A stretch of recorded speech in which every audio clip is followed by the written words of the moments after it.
예, 저희 말씀드린 것처럼 이제 신명기를 나가려고 합니다. 저희가 지금 최근에 마태복음 강해를 좀 많이 나갔죠. 그래서 마태복음 강해는 이제 주로 주일 오후 시간에 하고요. 이제 오전 시간에는 한동안 좀 쉰 갈라디아서 강해를 계속 나가도록 하겠습니다. 그리고 주중 성경 공부는 이 신명기를 공부하려고 하는데요. 분량이 많습니다. 거의 한 신명기도 거의 창세기 정도만큼이나 분량이 많습니다. 그래서 저희가 주중 성경 공부로 계속 나가고 그 다음에는 마태복음이 끝나면 이제 주일 오후에도 같이 신명기를 한동안은 이렇게 나가려고 합니다. 예, 신명기 오늘은 저희가 먼저 개요를 좀 살펴보려고 하는데요. 저희가 구약 성경 개요라는 책을 출간했는데요. 기본적으로 이 책에 있는 내용이라고 보시면 됩니다. 아마 개요도 저희가 한 2시간 정도로 나눠서 살펴봐야 될 것 같아요. 예, 먼저 잠깐 기도하겠습니다. 하나님 아버지, 주님께서 주신 주님의 거룩한 말씀으로 인해 감사드립니다. 저희가 이 말씀을 저희 마음판에 새겨서 주님께서 원하시는 그런 길로 걸어갈 수 있도록 도와주시기 원합니다. 예수님의 이름으로 기도드렸습니다. 아멘. 예, 신명기 성경에서 정말 가장 많이 인용되는 책입니다. 신명기는 이 신명기라는 이 말 자체는요, 이게 이제 영어로는 듀토로노미인데요, 두 번째 율법 이런 의미입니다. 그래서 출애굽기에서 처음으로 하나님께서 율법을 이스라엘 백성에게 주셨죠. 그리고 이제 다시 두 번째 주시는 그런 율법의 말씀인데요. 거의 내용이 좀 비슷하긴 하지만 이제 몇 가지 더 추가된 것들이 있습니다. 근데 왜 이런 두 번째 말씀을 주셨냐면요, 출애굽을 한 이집트를 탈출한 첫 세대는 광야에서 다 죽었죠. 그리고 이제는 그 둘째 세대입니다. 그 출애굽한 세대의 자녀들이죠. 출애굽했을 때 이제 아주 어린 자녀들이나 아니면 이제 광야에서 다시 새롭게 출생한 그런 자녀들이 이제 다시 새로운 이스라엘 민족을 이뤘습니다. 그래서 그 새로운 세대에게 주시는 말씀이라고 보시면 됩니다. 예, 그래서 이 신명기는요, 미래의 관점으로 과거를 되돌아보고 있습니다. 왜냐하면은 지금 신명기에 나온 이스라엘 백성 중에는요, 출애굽을 한 이집트를 탈출한 경험을 한 사람들도 있긴 하지만 어렸을 때예요. 그래서 제대로 된 기억이 없을 수도 있습니다. 그래서 과거를 좀 회상하는 그런 내용들이 많이 있죠. 예, 신명기는요, 이제 도덕법에 관해서는 새로운 내용을 추가하고 있지는 않지만 이제 민법, 의식법 이런 것에 관해서는 추가된 내용들이 있습니다. 예, 그 이유는 이스라엘 백성이 처한 상황의 변화 때문이겠죠. 예, 이들은 광야에서 생활하다가 이제 약속의 땅에 정착하게 되었죠. 그래서 이제 좀 광야와는 다른 이제 정착지에 관한 법률이 또 필요했겠죠, 당연히. 우리가 신명기를 통해서 반드시 배워야 될 교훈들이 좀 있는데요. 이 사회가 바뀌면 법률도 물론 바뀌어야 되겠죠. 사회가 바뀌면 법률이 바뀔 수밖에 없습니다. 무슨 예를 들면 과거엔 자동차가 없었잖아요. 근데 지금 자동차가 있죠. 자동차에 관한 법률이 생길 수밖에 없죠. 그래서 사회가 바뀌면 법률도 조금은 바뀌어야 하지만 도덕은 변하지 않는다는 겁니다. 그렇죠? 죄는 언제나 죄입니다. 그러니까 이 도덕과 어떤 사회에서 말한 필요한 예를 들면 교통 규범과 이거는 약간은 좀 다를 수 있죠. 교통 규범도 잘 지켜야 되죠. 근데 이제 이 교통 규칙을 어겼다고 해서 그 사람이 도덕적으로 비난을 받아야 된다. 이거는 또 다른 얘기라는 거죠.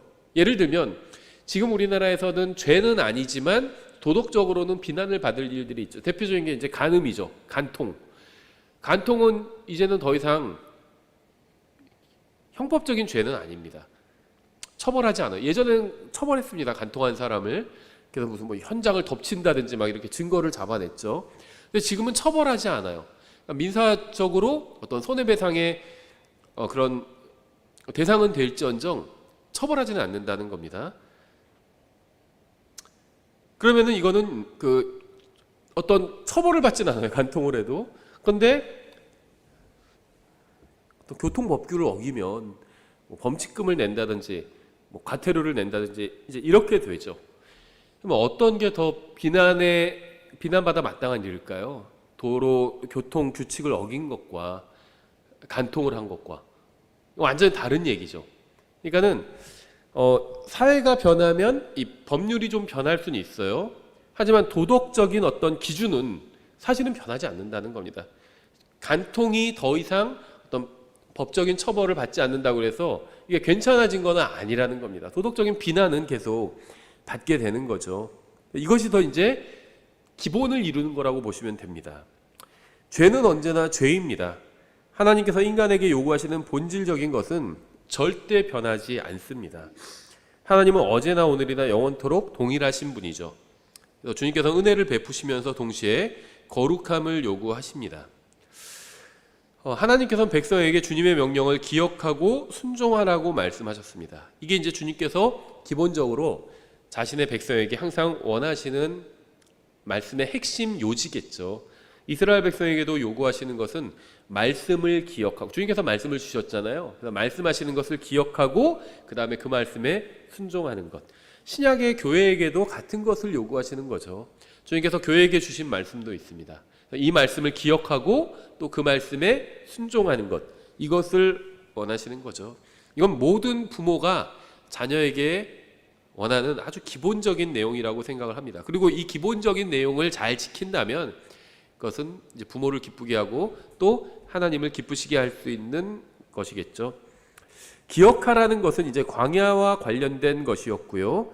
순종하라는 것은 주로 약속의 땅과 관련된 것이었습니다. 이제 이스라엘 백성과 관련해서는 모세는 새로운 세대가 앞선 세대보다 나은 점이 없다는 사실을 깨달았습니다. 그래서 백성에게 하나님의 말씀에 순종하지 않아서 실패했던 과거를 기억하게 했고 또 모든 길에서 여호와 하나님을 높이고 그분께 순종하도록 했습니다. 이것만이 유일한 축복의 통로였습니다. 왜냐하면 이것이 하나님께서 기본적으로 원하시는 것이기 때문이에요. 자신의 백성에게 혹은 자신의 자녀에게 원하시는 것은 순종이었습니다. 순종. 지금도 마찬가지죠. 신명기는 하나님께 순종하는 것을 강조하고 있어요. 이 순종이 믿음의 표현이거든요. 하나님께서 기뻐하시는 겁니다. 신명기 10장 12절. 이제 이스라엘아, 주 내 하나님께서 내게 요구하시는 것이 무엇이냐? 오직 주 내 하나님을 두려워하여 그분의 모든 길로 걷고 그분을 사랑하며 또 내 마음을 다하고 혼을 다하여 주 내 하나님을 섬기며. 한마디로 요약하면 그분의 말씀에 순종하라는 거죠. 이게 하나님을 두려워한다는 것의 증거죠. 순종하는 게. 하나님을 두려워하는 사람은 하나님의 말씀에 순종합니다. 하나님의 말씀에 순종하지 않는 사람은 하나님을 두려워하지도 않고 하나님의 말씀을 믿지도 않고 하나님의 말씀을 존중하지도 않는 거죠. 이 신명기 10장 12절에는 두 가지 중요한 부분이 있는데요. 하나는 하나님을 두려워하라는 것이고 다른 하나는 하나님을 사랑하라는 것입니다. 이 순서가 굉장히 중요해요. 하나님을 두려워하고 그 다음에 하나님을 사랑하는 것인데 이 순서가 거꾸로 되면 안 됩니다. 하나님은 만만한 분이 아니에요. 사람이 감히 막 함부로 이렇게 얘기할 수 있는 분이 아닙니다. 그분을 두려워해야 합니다. 하나님은 창조자 하나님이죠. 또 모든 것을 심판하실 분입니다. 우리는 하나님을 마땅히 두려워해야 합니다. 근데 거기서 끝나는 것이 아니라 또 하나님을 사랑해야 합니다. 하나님은 두려우신 분이지만 또 우리에게 한없는 은혜를 베풀어 주셨죠. 그래서 우리가 하나님께 나아갈 수가 있고요. 또 하나님과 교제를 나눌 수 있고요. 또 하나님을 사랑할 수 있는 겁니다. 예수님께서는 광야에서 마귀에게 유혹을 받으실 때에 관한 모든 말씀은 이 신명기에 기록되어 있어요. 신명기를 주로 예수님께서 인용을 하셨죠. 신명기는 인간의 관점이 아닌 하나님의 관점을 너무나도 잘 보여주고 있습니다. 이 앞에서 우리가 공부한 책들 창세기, 출애굽기, 레위기, 민수기의 영적 중요성이 이 신명기에 나와 있어요. 신명기는요, 이제 창세기부터 시작된 이스라엘의 역사, 이제 창세기에는 이스라엘의 선조들의 역사가 나와 있죠. 아브라함과 이삭과 야곱, 선조들의 이야기가 나와 있죠. 그래서 이스라엘의 역사가 이제 창세기에서 시작이 됩니다. 창세기, 출애굽기, 레위기, 민수기까지 이제 이스라엘이 이집트를 탈출해서 이제 광야에서 방황하던 이야기가 나와 있죠. 그래서 이스라엘의 역사가 이 성경의 제일 앞에 위치한 4권의 책에 기록되어 있는데 신명기는 이러한 이스라엘의 역사에 관한 하나님의 해석입니다. 이스라엘이 했던 일들을 하나님께서 어떻게 평가하시는지가 이 신명기에 나와 있다는 겁니다. 창세기부터 민수기까지는 이스라엘의 역사적 사실을 보여주고 있고요. 이스라엘이 실제 어떻게 했는지, 어디에 머물렀고 어디서 어디로 이동하고 이런 역사적 사실을 보여주고 있고요. 신명기는 이 책들의 의미를 이제 해석해주고 있습니다. 신명기의 앞부분은 역사적인 사건을 다루고 있고요. 중간 부분은 율법을 다루고 있고요. 이제 뒷부분은 주로 예언을 다루고 있습니다. 신명기의 첫 부분은 이제 1장부터 3장이고요. 광야 여정을 되돌아보고 있죠. 둘째 부분은 이제 이스라엘의 거룩함에 관해서 말씀하고 있고, 이제 이스라엘 내부를 들여다보고 있고요. 모세는 4장부터 6장에서 율법에 관해 말했고, 7장, 8장에서는 주님에 관해서 말했고, 9장부터 11장에서는 땅에 관해서 말했습니다. 신명기의 셋째 부분은 12장부터 30장인데요. 이스라엘의 상속 유업에 관해서 말씀하고 있습니다. 율법은 약속의 땅에서 순결하게 살기 위해서 주신 것이고요. 12장부터 14장에서 다루고 있고요. 또 약속의 땅의 규정에 관해서도 15장에서 말씀하고 있고요. 또 약속의 땅에서 경건하게 살기 위한 규정에 관해서도 16장과 17장에서 말씀하고 있고, 또 약속의 땅에서 행할 직분에 관해서도 16장부터 18장까지 말씀하고 있고, 또 약속의 땅에서 받을 보호에 관해서 19장, 20장에서 말씀하고 있고, 또 약속의 땅에서 사람들의 생활과 행실에 관해서 21장부터 25장에서 말씀하고 있고요. 또 약속의 땅에서 우선순위에 관해서 26장에서 말씀하고 있고, 또 약속의 땅과 관련된 영원한 것들에 관해서 이제 27장부터 30장에서 말씀하고 있습니다. 그래서 율법은 기본적으로 이스라엘 백성이 약속의 땅에서 사는 것과 관련이 있습니다. 물론 우리가 율법을 우리 그리스도인들에게, 교회에게 영적으로 적용할 수 있죠. 미국은요, 오랫동안, 지금은 이제 그렇게 하지 않지만 오랫동안 이 교실, 학교 교실의 앞에 이 십계명을 붙여놨었어요.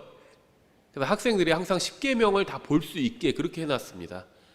근데 이제 이런 것들이 몇십 년 전부터 다 사라지기 시작했죠. 저도 정확한 연대는 잃어버렸는데요. 아마 1900년대 중반까지도 계속 이 십계명이 붙어 있었을 거예요. 이게 그렇게 오래된 일은 아닙니다. 십계명을 다 떼버린 게 학교 교실에서. 이 십계명, 율법은 이스라엘 백성에게 주신 것이지만 그 내용은 정말 그러니까 하나님의 생각을 굉장히 잘 보여주고 있죠. 우리가 십계명을 아이들에게 가르치는 것은 필요한 일입니다. 십계명을 지키지 않으면 지옥에 가거나 그런 건 아니에요, 그리스도인들이. 하지만 이 십계명은 굉장히 중요하다는 겁니다. 하나님께서 무엇을 중요하게 여기시는지가 이 십계명에 너무나도 잘 나와 있죠. 그래서 그리스도인들에게도 영적으로 굉장히 큰 어떤 기준을 제공해 주고 있고요. 십계명이 또 교훈을 주고 있습니다. 하지만 이 십계명을 비롯한 율법은 기본적으로 이스라엘 백성이 이제 가나안 땅에서, 약속의 땅에서 살아갈 때 지켜야 되는 그런 법률이라는 거죠. 마치 우리나라에 법이 있잖아요. 헌법이 있고, 그 다음에 민법이 있고, 형법이 있고, 그 다음에 소송법들이 있고, 그런 식으로 우리나라에 법률이 있죠. 또 그 외에도 몇천 개가 되는 법률이 있어요. 우리나라에 법률이 굉장히 많습니다. 어느 나라나 다 법률이 굉장히 많아요. 아주 기본적인 6개의 법이 있고, 그 다음에는 아주 잔가지처럼 뻗어나가는 그런 수천 개의 법률이 있어요. 저 잘 모르겠는데 그거 다 아는 사람도 없어요. 어차피 아주 큰 대법전이 있거든요. 그거 펴서 보고 컴퓨터 검색해보면 다 나오니까 그거 다 외우고 있는 사람도 있고 없고, 법률이 몇 개인지 다 아는 사람도 있을까? 아주 소수일 겁니다. 한 5천 개 이상 있다고 합니다. 아주 세세한 법들 다 포함하면 그것처럼 이 율법은요, 이제 그런 법들을 다 모아놓은 것이라고 보시면 됩니다.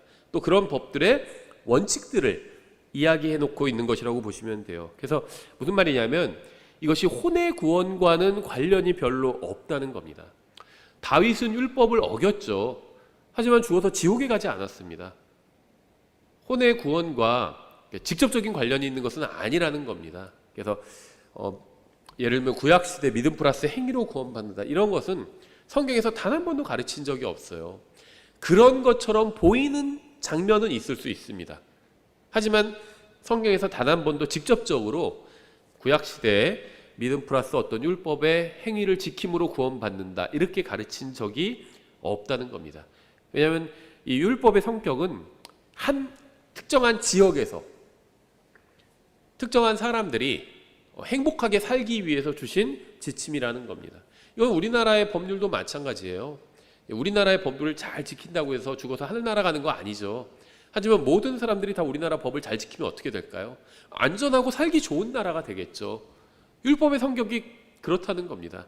이스라엘 백성이 가나안 땅에서 안전하고 편안하게 살게 하기 위해서 주신 법률이라는 거예요. 이것이 어떤 혼의 구원과 관련된 것은 아니라는 겁니다. 그러면 구약시대에 어떻게 혼이 구원받을 수 있었을까요? 우리가 다른 시간에도 여러 번 간단하게 말씀을 드렸는데, 성경의 구원은요 항상 기본적으로 누구든지 주의 이름을 부르면 구원을 받으리라, 여기에 이제 녹아져 있습니다. 이게 이제 성경에서 말씀하시는 구원 방법을 아주 간략하게 설명한 거예요. 주님의 이름을 부른다는 것은 믿는다는 겁니다. 그건 지금 제가 로마서 10장의 구절을 인용했는데요, 문맥을 보면 믿지 않는데 어찌 부르리요 이렇게 얘기하고 있어요. 그래서 성경에서 부른다는 것은 믿는다는 겁니다. 기본적으로 100% 그런 건 아니지만 기본적으로 부르는 거는 믿는 겁니다. 주님이라고 믿었기 때문에 부르는 거예요. 믿지도 않으면서 주님 이렇게 부르면 구원받는다 이런 얘기는 아닙니다. 주님이라고 진실하게 믿었어요. 로드라고. 그리고 부른 겁니다. 주님이라고. 그러면 구원받는다는 거예요. 근데 이제 여기에 좀 더 설명이 필요하겠죠. 그렇게 하기 위해서는 죄 용서를 구해야 됩니다. 하나님 앞에서 내가 죄인이라는 사실을 인정하고 죄 용서를 구해야 돼요. 그럼 하나님께서 용서해 주시는 겁니다. 그럼 용서해 주셨다는 건 뭐예요? 더 이상 그걸로 인해서 영원한 형벌은 받지 않는다는 겁니다. 이 세상에서 뿌린 대로 거두게 되지만 영원한 형벌은 받지 않게 된다는 거예요. 그럼 구원 받은 거죠. 이게 이제 구약에서 말씀하시는 기본적인, 성경에서 말씀하시는 기본적인 구원의 모습입니다. 그런데 신약에는 여기에 예수 그리스도의 십자가가 더해졌죠. 그래서 특별한 복이 더해졌습니다. 주님의 몸의 일부가 되는 거죠. 구약 성도들은 구원받았다고 해서 주님의 몸의 일부가 되는 것은 아닙니다. 근데 신약 성도들은 주님의 몸의 일부가 되죠.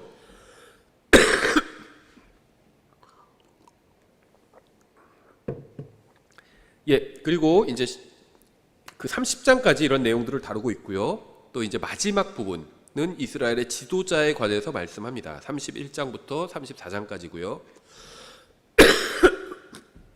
31장에서 여호수아가 모세의 뒤를 이어서 죄송합니다. 새로운 지도자가 되죠. 32장에서 모세의 노래가 나오고요.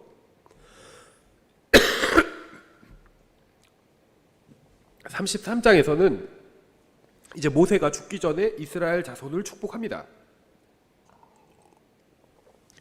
그리고 34장에서 모세의 인생이 끝이 나게 되죠.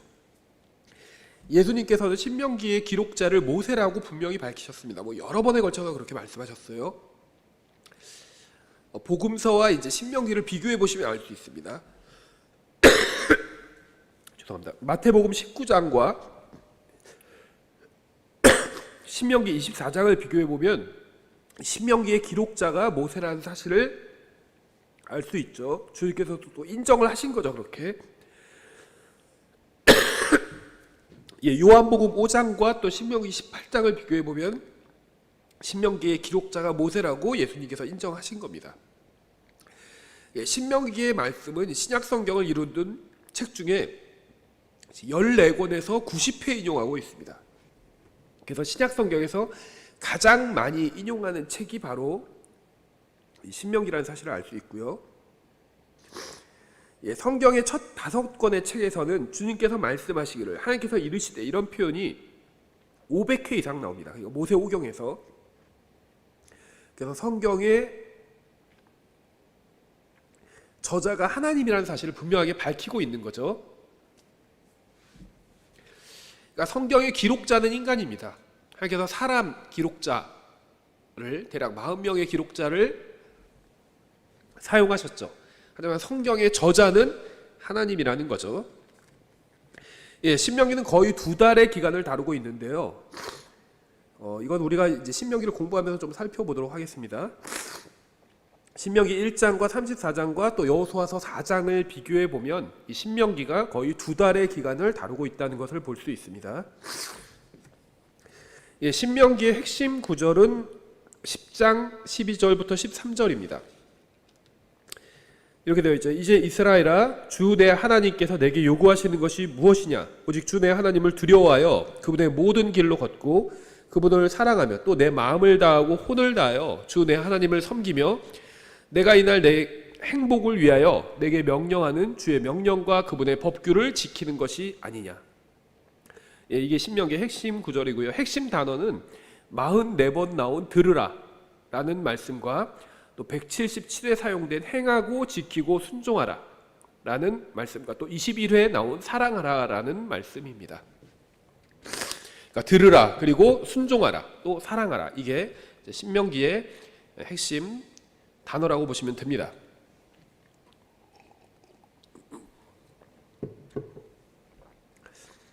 예, 하나님께서는 여러 가지 이유로 인해서 신명기에서 다시 율법을 주셨습니다. 네, 죄송합니다.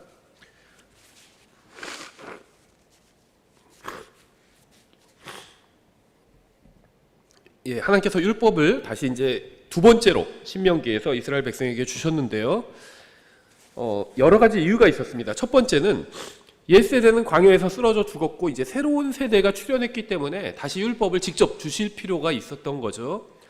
예, 두 번째는 이제 싸워서 땅을 취해야 한다는 새로운 사명이 주어졌기 때문에 다시 이제 율법을 주실 필요가 있었던 겁니다. 예, 세 번째는 새로운 인도자로 여호수아를 세웠기 때문에 이제 다시 율법을 또 주실 필요가 있었고요. 네 번째는 이제 민족이 정착하고 나면 새로운 유혹을 받게 될 것이기 때문에 거기에 이제 가나안 민족이 있었죠. 그래서 하나님께서는 그것을 대비하기 위해서 이제 새롭게 율법을 주신 겁니다. 신명기에서는요, 이제 153회에 걸쳐서 이 상속 유업이라는 이 땅에 초점을 맞춰서 언급하고 있어요. 신명이라는 책 안에서 150회 이상 땅에 초점을 맞춰서 말씀하고 있는데요. 이 상속 유업이라는 단어는 36번 나오고요. 차지하라라는 단어도 64번 나오고요. 또 들으라라는 단어가 71번, 또 마음이라는 단어도 46번이나 나옵니다.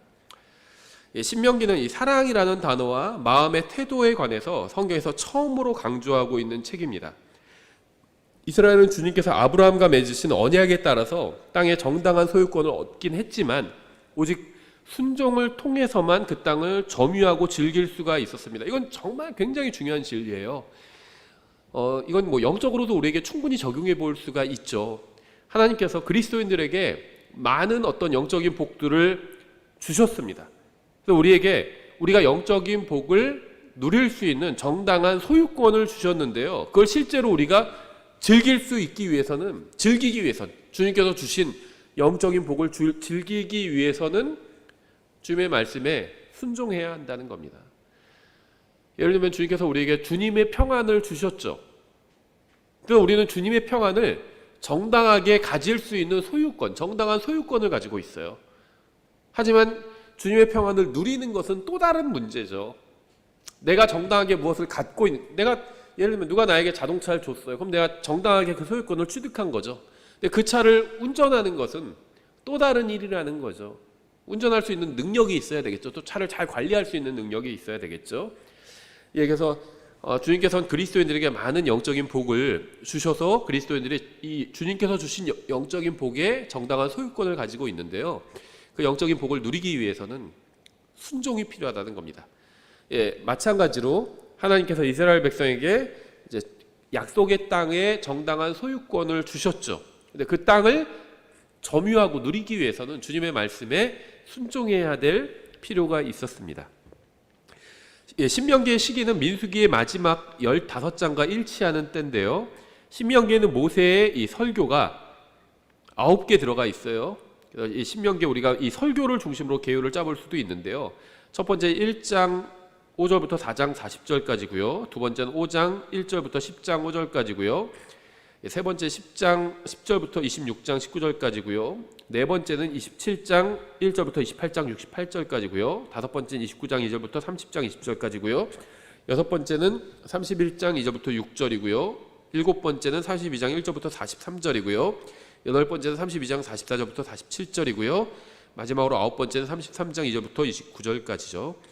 신명기에서 40년 전의 사건과 율법에 대해서 언급하면서도 이전의 기록들과 차이가 나는 이유가 있는데요.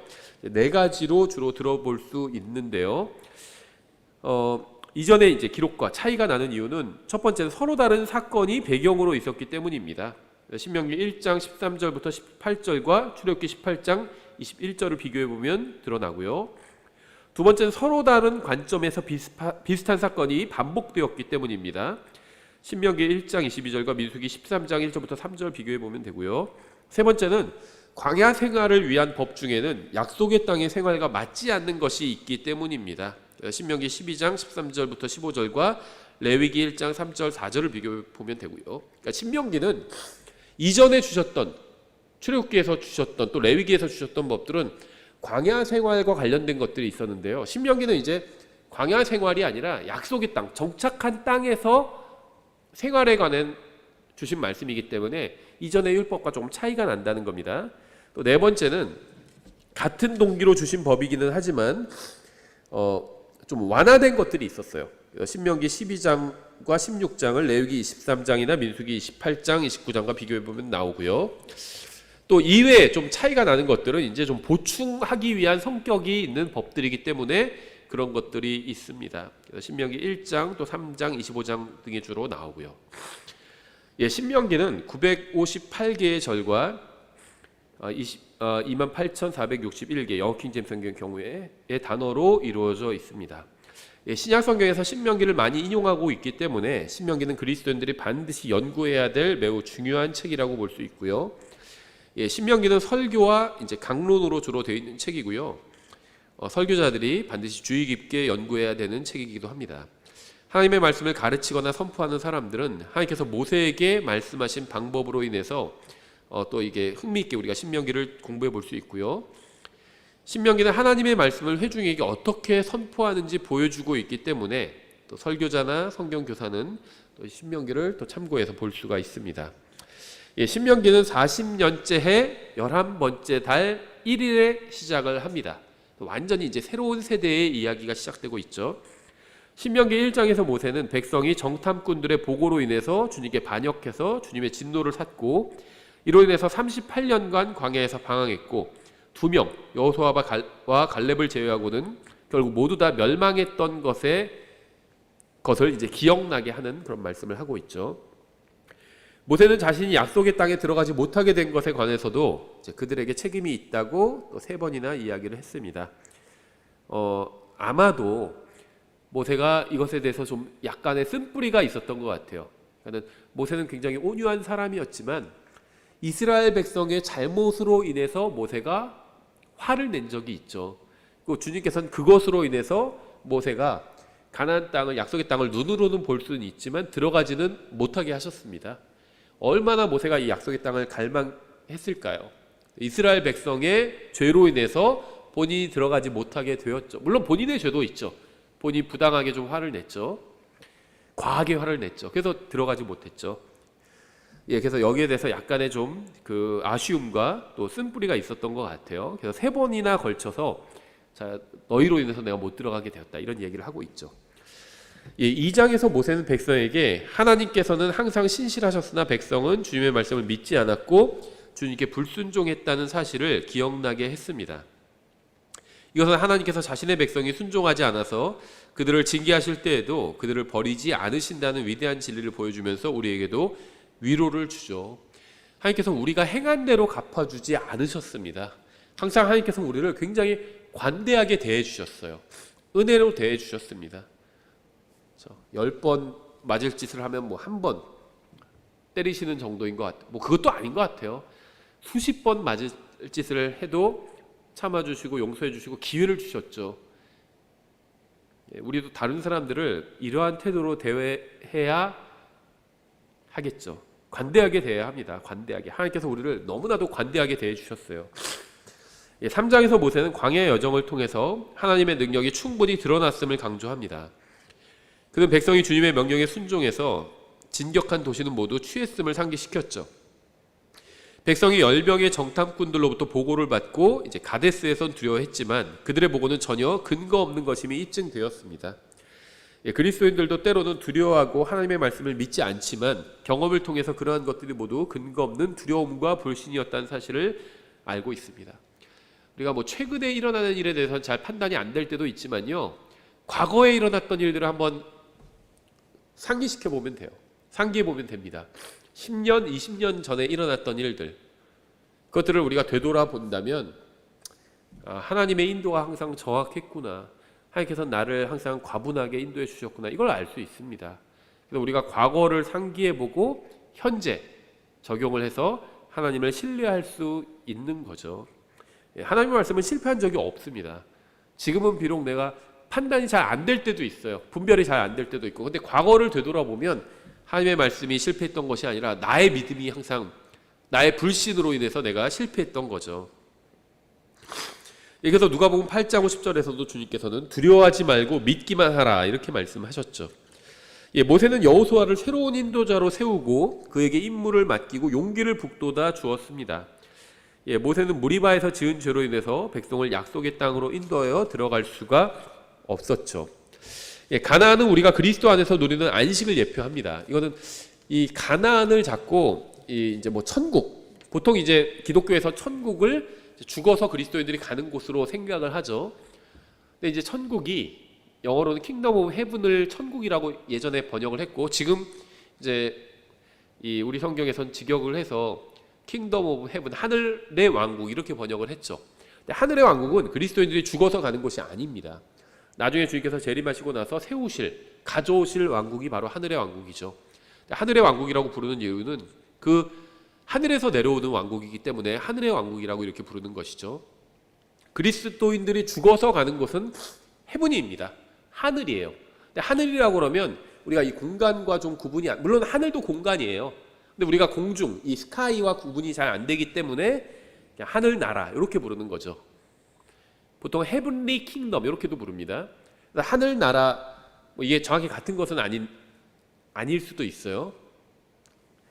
설명하시는 분들에 따라선. 어쨌든지 간에 그리스도인들이 죽어서 가는 곳은 하늘입니다. 정확히 말하면 이제 셋째 하늘이죠. 보통 우리가 하늘나라라고 부르는데요. 그런데 보통 이제 사람들이 가나안을 천국이다, 정확히 말하면 하늘나라다, 이렇게 이해하는 경우가 있는데요. 그러니까 영적으로 적용했을 때 가나안이 하늘나라를 상징한다, 이렇게 보시는 분들이 있는데 그렇지 않다는 겁니다. 가나안은 하늘나라가 아니라 구원받은 그리스도인들이 누리는 하나님의 일종의 왕국이라고 볼 수 있어요.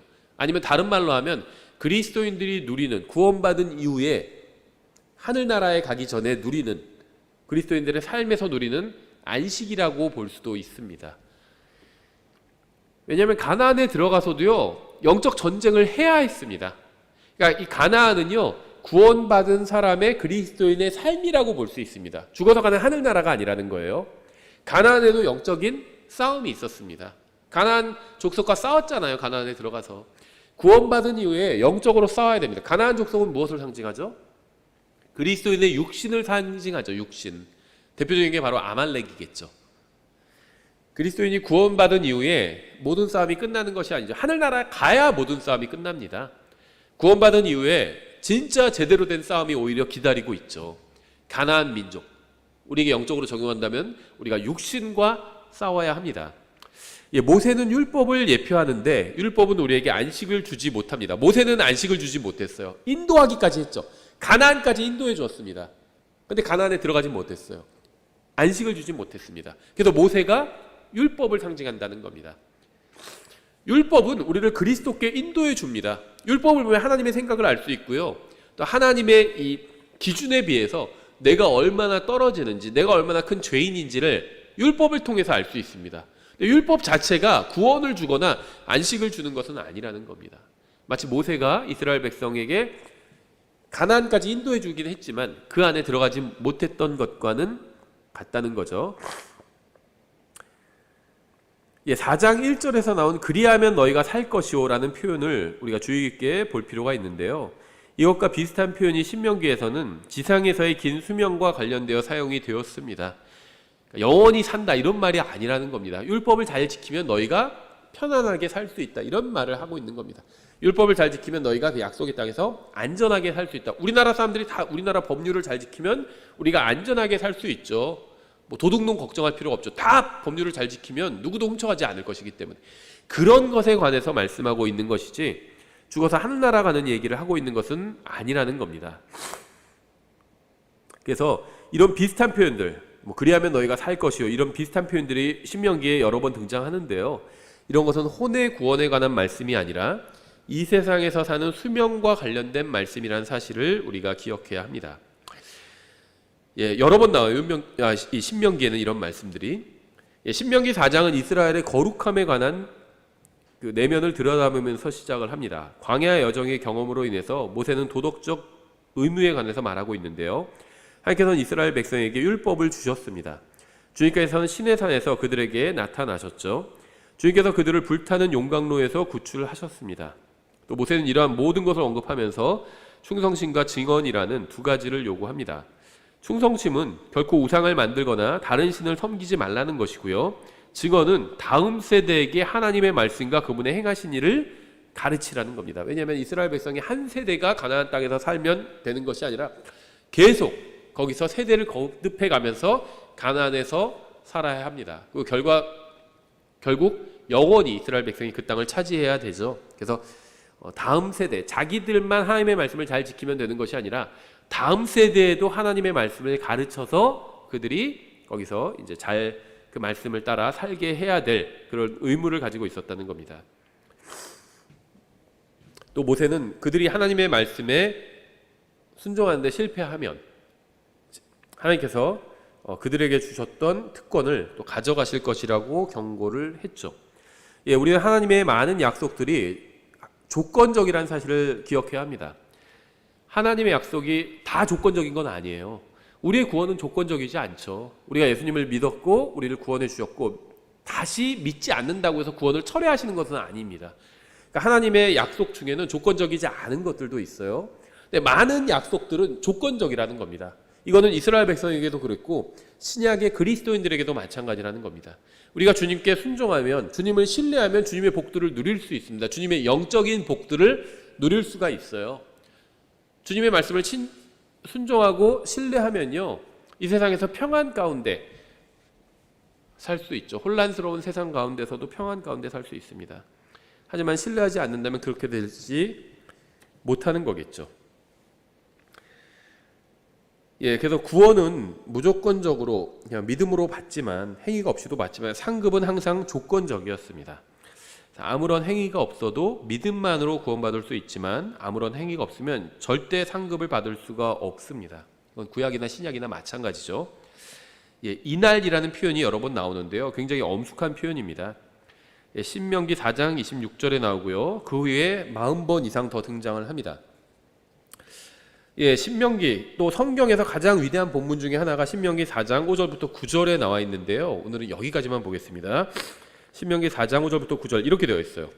보라, 내가 주 내 하나님께서 내게 명령하신 대로 법규와 판단의 법도를 너희에게 가르쳤나니 이것은 너희가 들어가 소유할 땅에서 너희가 그대로 행하게 하려 함이라. 그러므로 그것들을 지키고 행하라.